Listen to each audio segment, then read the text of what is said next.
বউ ভাতের দিনই আমাকে ডিভোর্স দিতে চান আপনারা? পৃথিবীতে কাউকে এভাবে ডিভোর্স দিতে দেখেছেন?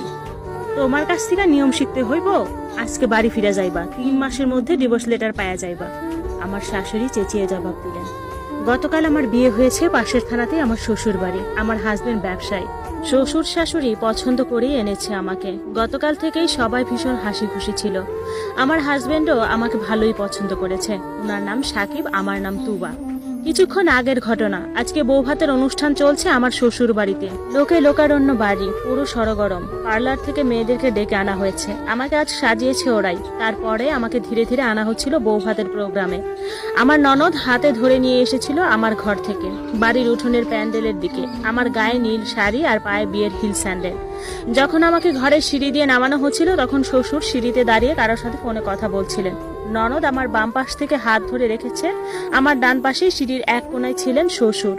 সিঁড়ি দিয়ে নামতে গিয়ে হিল জুতোয় আমার শাড়ি আটকে পড়ে। আমি উল্টিয়ে পড়ে যাই সিঁড়ি থেকে।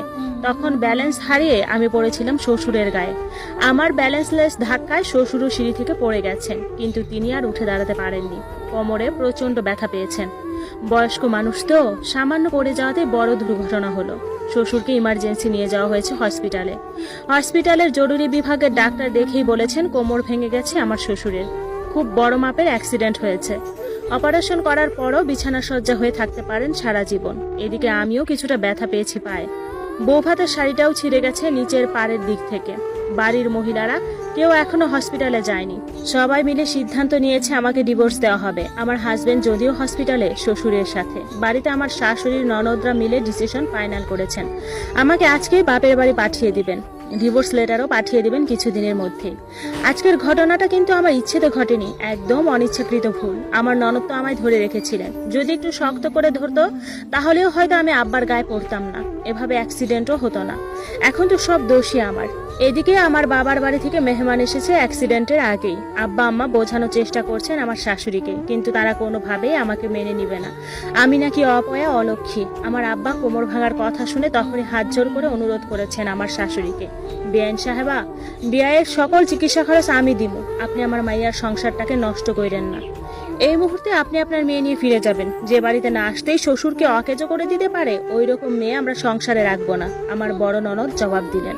আমার হাজবেন্ড একমাত্র ছেলে শ্বশুর শাশুড়ির। গতকাল শ্বশুর বাড়িতে এসে আজ অবধি যা বুঝেছি, হাজবেন্ড খুব মা ভক্ত। বাসর রাতে ওনার মা সম্পর্কে আমাকে অনেক কিছু বলেছে। তার মাকে কখনো কষ্ট না দেওয়ার অনুরোধ করেছেন। অবশ্য আমার সাথেও বেশ ভালো ব্যবহার করেছে আমার হাজবেন্ড। যথেষ্ট আন্তরিক ছিল সেই বিয়ের সময়টা থেকেই। তখন মনে হয়নি উনি আমাকে কোনো কষ্ট দিবেন। অথচ আজ একটা কথাও বললেন না আমার হয়ে। এটুকু তো বলতে পারতেন যে আমি ইচ্ছে করে ফেলে দেইনি। তিনি শুধু বাবাকে নিয়ে চলে গেছেন হসপিটালে, একবারও আমার মুখের দিকে ফিরেও তাকাননি। অথচ গত রাতে কত রোমান্টিক কথা বলেছেন। মনে হচ্ছিল ভীষণ সুখে থাকবো আমি। তার কথা শুনেই প্রাণ জুড়িয়ে যাচ্ছিল। এমনকি আমার উপরে সামান্য একটু বিরক্ত হতেও দেখিনি এই একদিনে। সেও আজ কথা বলল না আমার সাথে। একবার তো বলতে পারতো এটা আমার ইচ্ছাকৃত ভুল নয়। কিছুই বলেননি, টু শব্দও না। শুনলাম শাশুড়ি কথা বলেছেন ছেলের সাথে। শাশুড়ির সিদ্ধান্তই শিরোধার্য। আমাকে বাড়ি থেকে বের করে দিয়ে তারপরেই তিনি যাবেন হসপিটালে। তা না হলে অসুস্থ স্বামীকে দেখলে আমার কথা মনে পড়বে। আমাকে ঘরে রেখে কোনোভাবেই তিনি যাবেন না হসপিটালে স্বামীর কাছে। আমি নাকি তার সবচেয়ে বড় শত্রু। ননদরাও কেউ যায়নি হসপিটালে, এমনকি আমার ফুফু শাশুড়িও যায়নি ভাইয়ের সাথে। তিনিও এদের সাথে হাত মিলিয়েছেন। আমাকে ডিভোর্স দিয়ে বের করেই দিতে হবে। তার ভাই যদি অকেজো হয়ে যায়, তিনি নিজেও নাকি আমাকে সহ্য করতে পারবেন না। আমি এখনো শ্বশুর বাড়িতেই আছি। আব্বা বেরিয়ে গিয়েছিলেন, স্থানীয় চেয়ারম্যানকে নিয়ে ফিরে এসেছেন আমাদের সম্পর্কের ফয়সালা করার জন্য। শ্বশুরের ফ্যামিলির দায়িত্বশীল পুরুষরা সব হসপিটালে। আমার শাশুড়ি বসেছেন চেয়ারম্যানের সাথে। আমার আব্বা আম্মাও আছেন। এখনই আমার বিচার হবে। আমার বিচার শুরু হলো। চেয়ারম্যান সাহেব সমস্ত ঘটনা শুনলেন। এই অনাকাঙ্ক্ষিত ঘটনায় তিনি আমার ডিভোর্স সিদ্ধান্তের বিরুদ্ধে। কিন্তু আমার ডিভোর্স না হলে শাশুড়ি থাকবেনই না ঘরে, হসপিটালেও যাবেন না। আমার মতো অলক্ষীকে ঘরে রেখে সে কোনো কাজই করবেন না। প্রয়োজনে তিনি সংসার ছেড়ে চলে যাবেন, তবুও আমার মতো অপয়া অলক্ষীকে সংসারে রাখবেন না।